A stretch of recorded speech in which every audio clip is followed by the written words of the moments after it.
Hello, I'm Ken Fobb, and this is NewsNet Baton Rouge. So grab yourself a tea or coffee as I go over with you the headlines from our local area and region. The Louisiana Tax Commission's top administrator has resigned as a result of his arrest last month for allegedly collecting pay for hundreds of hours that were actually spent on the golf course, shopping, receiving spa treatments, and engaging in personal activities while allegedly on the clock. According to a state police audit, Charles Abels III, a 51-year-old of Baton Rouge, claimed that was paid on multiple occasions for time worked while not actually being in the performance of his tax commission duties. He is also accused of using a state rental car for personal purposes.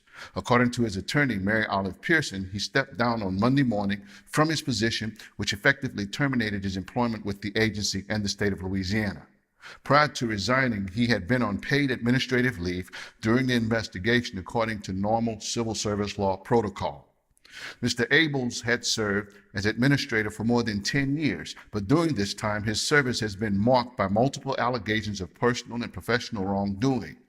For instance, he was arrested in Livingston Parish for domestic violence in March of 2018 and has a number of DWI arrests dating back several years. And he was also accused of authorizing a false public record related to the actual value of a popular St. Francisville golf course named The Bluffs in the year of 2015. Investigators claim that after examining Mr. Abel's cell phone and bank records, his golf course receipts, and timesheets between January 1, 2017 and September 30, 2018 showed that he submitted a total of 36 inaccurate timesheets, claiming about 351 hours that appear in conflict with his personal activities for a total of approximately $17,000. He was booked into the East Baton Rouge Parish Prison last month on one count of each malfeasance in office and public payroll fraud and 63 counts of filing and maintaining false public records, one count each for 36 timesheets and 27 fuel reimbursement requests. The Louisiana Tax Commission is a state agency that oversees the property tax assessment process in the state, and it provides guidelines for parish assessors, which are aimed at ensuring fairness and uniformity. 1 pound of heroin and $9,000 in cash has been seized from a Baton Rouge restaurant owner's home. Ferry Williams Jr., a 34-year-old who lives in the 5400 block of Stonewall Drive, was booked into parish prison on Monday for possession with intent to distribute heroin. He is accused of selling the drugs out of his business called the Old Hammond Cafe, located on Old Hammond Highway in Baton Rouge. His arrest came about as a result of a search warrant executed by detectives in his home. The East Feliciana Parish authorities have made an arrest and are continuing to investigate a possible connection between two shootings that occurred Sunday evening in the town of Clinton. One person was killed and another one was injured in the first shooting. However, in the second shooting, there were no injuries, fortunately.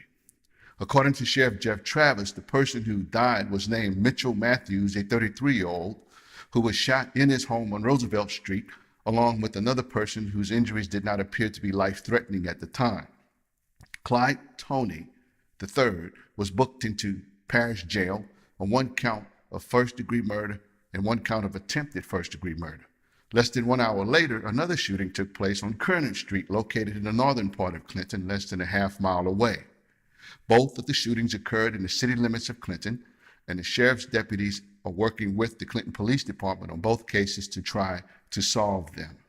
Finally, in Point Capee, a grand jury has indicted the parents of a toddler who drowned to death.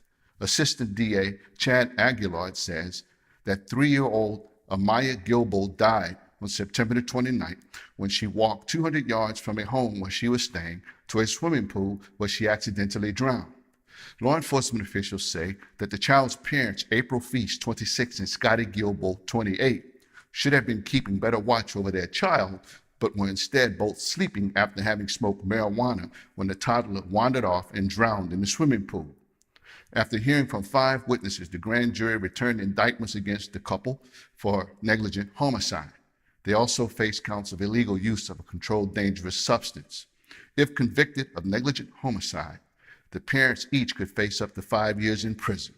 I will keep you posted, so stay tuned in.